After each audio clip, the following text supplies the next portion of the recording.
bohong. Aku hanya memikirkan satu peraturan penting. Kenapa kau lakukan hari ini kalau kau bisa melakukannya besok? Hahaha. Few moments later.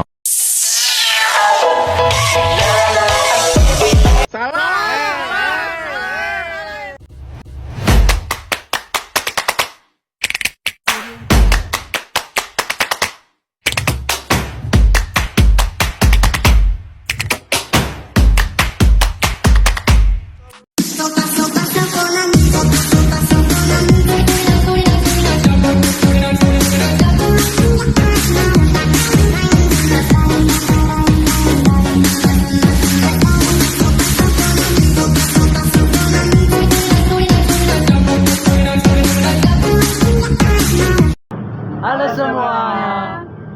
Kami dari kelompok 5 ingin membuat video pembelajaran tentang keterampilan berpikir kompleks dalam model pembelajaran.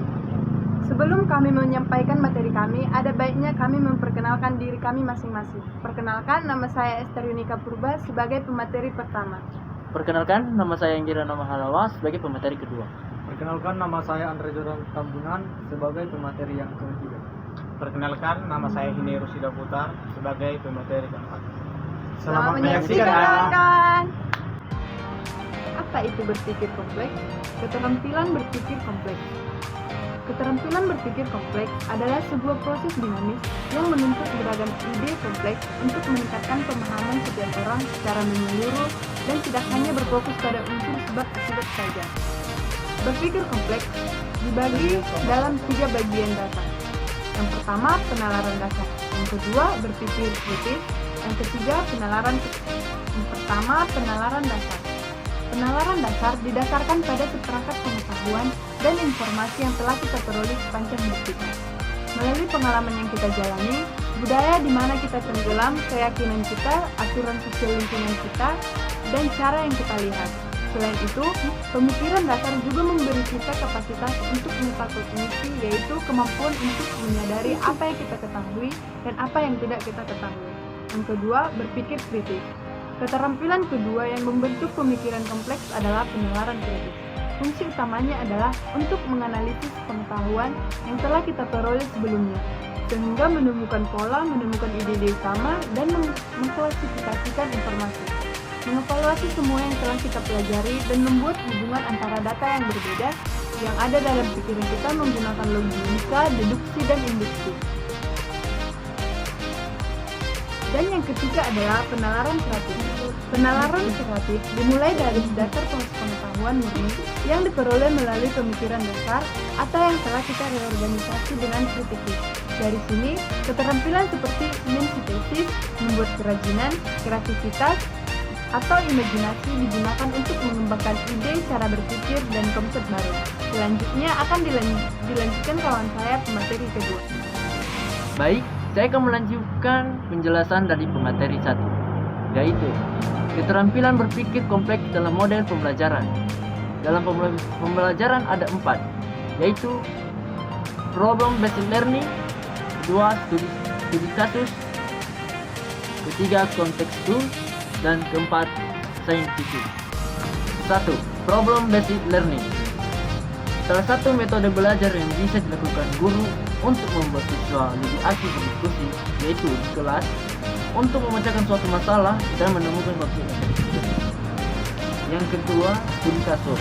Salah satu metode pembelajaran agar siswa mengenal manfaat dari ilmu yang sudah dipelajari dan penerapan dalam kehidupan sehari-hari, di mana kasus atau permasalahan itu harus diselesaikan.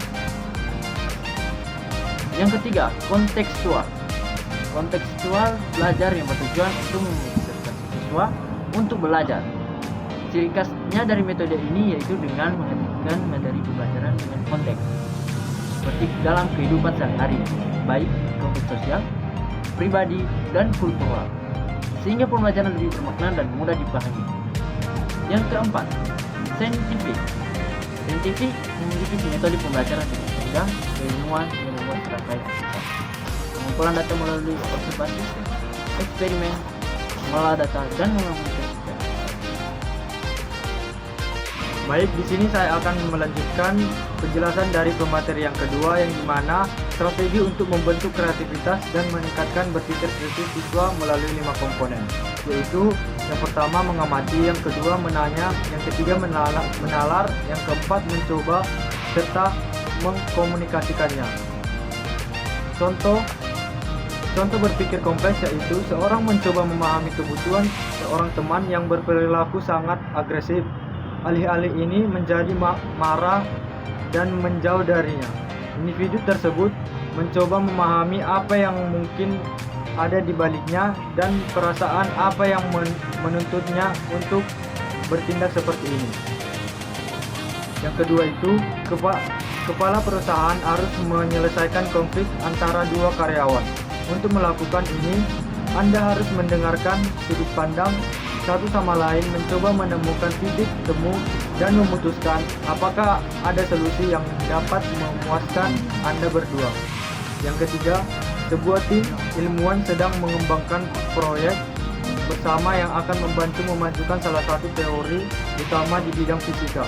Untuk melakukan ini, komponennya tidak hanya harus mempelajari semua informasi yang sudah tersedia, tetapi juga harus merumuskan hipotesis baru dan mengembangkan tes untuk memverifikasinya. Selanjutnya akan dilanjutkan oleh pemateri yang keempat. Baik, saya akan melanjutkan penjelasan dari pemateri yang ketiga, yaitu contoh berpikir kompleks. Seorang penulis fiksi harus mengatur ide-idenya untuk membuat alur cerita. Untuk melakukan ini, Anda harus mempertimbangkan kepribadian karakter Anda yang berbeda, memotivasi mereka, dan cara mereka paling mungkin bertindak. Kesimpulannya, kemampuan berpikir kompleks merupakan sebuah proses dinamis yang menuntut beragam ide kompleks sehingga terjadi peningkatan pemahaman bagi setiap orang. Untuk mendapatkan model belajar yang cepat, ada beberapa hal yang perlu diperhatikan, seperti mengenal karakteristik siswa, segi pembelajaran dan materi yang akan dibahas. Adapun model yang tepat untuk keterampilan berpikir kompleks ialah model pembelajaran problem based learning, studi kasus, kontekstual, saintif, dan model pembelajaran literasi. Baik, kami telah selesai menjelaskan video pembelajaran tentang keterampilan berpikir kompleks. Kurang lebihnya kami mohon maaf jika ada kesalahpahaman dari perkataan kami, mohon dimaafkan. Sekian dan terima kasih. Dadah. Bye bye.